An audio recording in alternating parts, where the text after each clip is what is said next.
Good evening, respected Secretary of Information Technology, Shri R.S. Sharma, respected Chairman of NASSCOM, Shri Chandrasekhar, and leaders of various startup companies. It's an honor and privilege for me to share some perspectives on the product ecosystem and what a great opportunity it is for India. I used to be in India for almost 8 years before I decided to go back in 2012, and I was president of Intel India for about 5 years before I returned.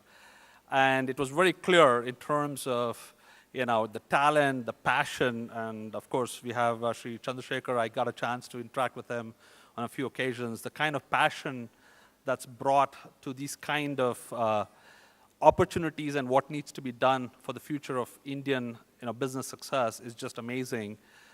And now it looks like the money is flowing. I mean, the numbers are mind-boggling, right? 800 startups every year. This year it's going to be 800, and that's kind of the numbers we are looking at. 500 plus angel investors. I mean, I know it's a large country with large opportunities, but that's still very heartening. So the question is, what do you do with that kind of opportunity ahead in India? And I think the product ecosystem is something that is inevitable. It is going to happen.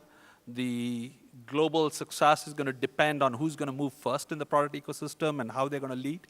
I already see when I visit a lot of other countries, there's tremendous push to become leaders in that kind of a product ecosystem. And I think India needs to not just build or develop a product ecosystem, but you've got to lead. You've got to really figure out how you drive leadership and product ecosystem that's sought after by everybody else in the global world. And that's the way you need to think about it. So I'll share a few perspectives of what it takes to get there. So just wanted to use the Intel example because that's what I'm familiar with. I've worked at Intel 21 plus years. Intel is the only company I know, so I'm going to use that example. But this applies to other companies too, right? Whether it's Intel's competitors or anybody else you're working with. But think about what is available to you as an opportunity to leverage as you think about the product ecosystem. So from a hardware perspective, the things that I want to give as examples are like the hardware collateral, the platform collateral. As an example, recently, just about 3 months back, we did a 10-inch tablet design with the latest kind of microprocessor core architecture, a very thin system, 6.8 millimeter thin system. And when we were showing it around to all the big players in Taiwan, actually, the smaller players in Shenzhen, China got to know of it, and they actually reached out to us. And we said, okay, we have no problems. We'll share the collateral with you. And it's a very complex design. It's not something that you could just take and whip it out. But we were amazed that within 3 months, they actually changed the board design. They built a chassis. They powered on. But the most important thing I want to emphasize is the ecosystem aspect of it. What I found out just a few weeks back when I visited them, there's actually one company that is building that kind of a lead design, and they're sharing with 3 other partners in that ecosystem. They don't view that as competition, but their competition is Taiwan. So 4 of them are going off and building these tablets and driving into the global market where they have enterprise customers. They're going to go compete with enterprise customers with a very compelling product. So that is something that you need to think about when you talk about product ecosystem. It's about also how you work with each other to make sure the ecosystem is successful. Similarly, on the software side, we are seeing a lot more integration of sensors, of touch, audio, imaging. That's going to really get more into the SoCs. It's going to get more integrated into the hardware aspects. And you're going to have programmable engines that you can leverage and take advantage of to build very interesting solutions and applications. Again, when you think about an ecosystem, I know Aadhaar is a fantastic example you can look at. And there's been so much talk about using iris scan. But when you talk about product, you also need to think about the experience that product is going to deliver. So if somebody is going to buy a device with iris scan, do we really want the iris scan to come on and be used for every transaction on the device? May not be. If you're accessing birth certificates and if you're accessing your bank statement and bank accounts, maybe you need iris scan. But if you're just logging into the device, maybe it's sufficient to have a fingerprint sensing mechanism. Why is it important? Because iris scan may take more power. It might actually end up impacting your battery life of the device. So you need to really think about how do you build software for that end experience. And it's not just about going off and building one particular application or trying to solve one particular problem. It's about the product. And in order to do that, you need to rely on others in the ecosystem to build that eventual experience. You can't do everything on your own. And then, of course, scale. I think there was talk about providing access to scaling mechanisms.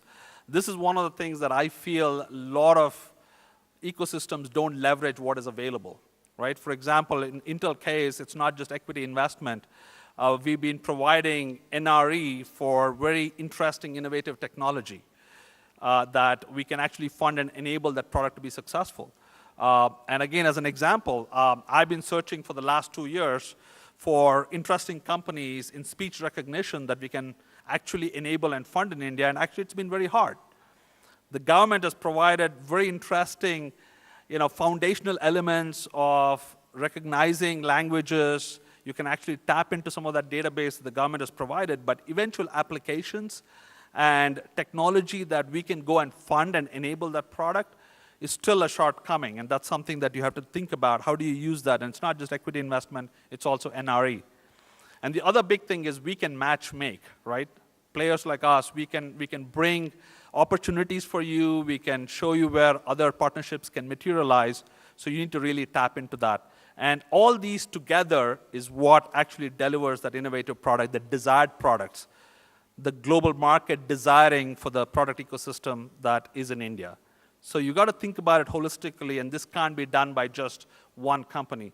And by the way, there is a very excellent example, I think, which is the automobile ecosystem that has really developed well when you look at what Tata, Bajaj, Mahindra have done, and now you see that really developing into some interesting technology that's coming out, even some of the electric cars, the Reva, et cetera.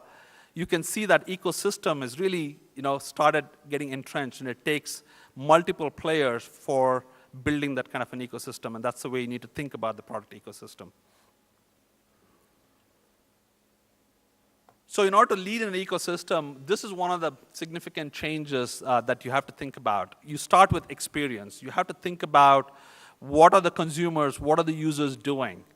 It's not, again, about iris scan or using Aadhaar or an application that uses it. The question is, in the day of life of the consumer, what are they doing? What activities are they doing? What kinds of experiences are they going to go through? And what solutions are you delivering? And how are you really working as an ecosystem to deliver that together is what you need to be thinking about. So you start with experiences. Then you say, okay, in order to deliver that experience, what kind of systems and solutions you need to put together? And then comes, what silicon do I use, or what kind of hardware do I need to build? So it's really turned upside down. And if you don't crack this, you're going to really end up in a challenge differentiating yourself against somebody else because you're just providing some point tools or point applications or point capabilities, and you can easily, in 3 to 6 months, be irrelevant because somebody else can move faster than you. So you've got to really think about starting with experience, trying to think about systems and solutions that deliver that experience, and then think about what you need underneath to deliver that complete experience. So again, I'm not going to go through all these aspects, but just to give you an idea of what it takes. When we talk about speech recognition, again, it's not a point application. You start with what are the people doing, what kind of experiences people are having. Is everybody asking for the price of rice, dawal ka daam kya hai, and that's all they want to know? Or is somebody interested in asking for directions on that same device? Is somebody trying to find out their health information on that device? What are they trying to do? And how are they interacting with the multiple devices? A speech recognition solution that works on a phone may not even work on a tablet, just because the way the noisy environment is, how the speakers are placed, how the microphones work, how you need to really think about noise cancellation. So there's a complete stack that you need to think about, and it's not about just a speech recognition application. And it goes all the way down to thinking about the subsystems and how the hardware is going to be utilized and leveraged. Like I said, a lot of audio DSP algorithms are now being integrated into the silicon. So how are you going to leverage that, and how are you going to build your solutions around it? So you need to think about that. So the complexity is very huge, and it can't be done as a startup just on your own. Maybe you can focus on a certain piece, but how do you work with others in the ecosystem? How strong of an ecosystem have you built? And maybe sometimes it's okay to lean on ecosystems outside India to get things going and get things started. And you need to be open to some of those opportunities.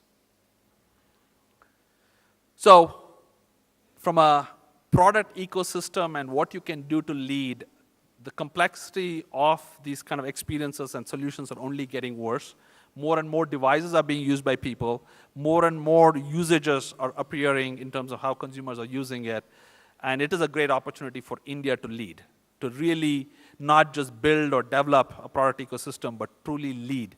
And when I say lead, it means that the product ecosystem in India is being sought by everybody else, and they're reaching out to access what is coming out of the product ecosystem out here in India.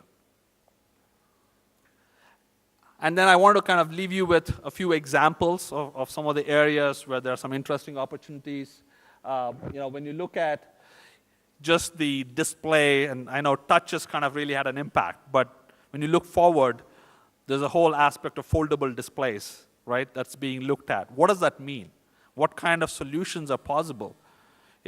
Can there be product ecosystem where India leads in terms of foldable display-based systems, and what experiences you're going to deliver with that? That's, again, very nascent. Everybody's trying to figure out how to deliver solutions throughout the global world, but can you lead in that? When you talk about no wires as an experience, there's a lot of new solutions for wireless charging. Is there something that India can lead in terms of wireless charging infrastructure? There are standards like USB Type-C that's emerging, which can really change how power gets delivered to devices. Can India lead on that? So there are multiple such opportunities as you go down the entire system stack and product ecosystem that you can pick on, or you can pick several of them and say, we are going to actually lead from a product ecosystem in those areas. And that's where I think there is significant opportunity and specific opportunities that are available.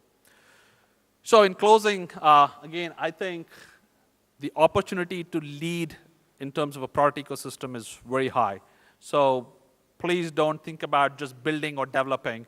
That's necessary but not sufficient.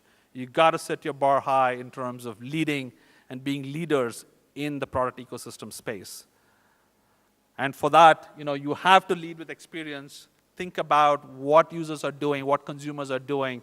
Think about experience, and then think about system solutions, and then the hardware that you need to build. Take advantage of Intel. There's a lot of things that we are providing. Again, I'm using Intel as an example. It can be a lot of other companies who are providing similar kind of reference designs, collateral, software development kits. Make sure you're making maximum use of that.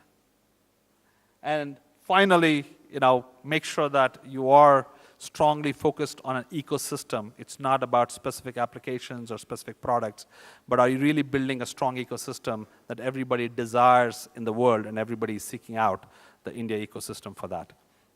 So that's basically what I wanted to quickly share. Very excited about what's ahead. I already heard some examples of some of the things that are happening in terms of new ideas. Of course, looking at Snapdeal, there's always that kind of a poster child, and what more can you ask for when you have that kind of success? It should really excite and motivate a lot of you to go really take advantage of the opportunities that are out there. So wish you the very best, and lean on Intel, lean on everybody you can, and really go make this happen.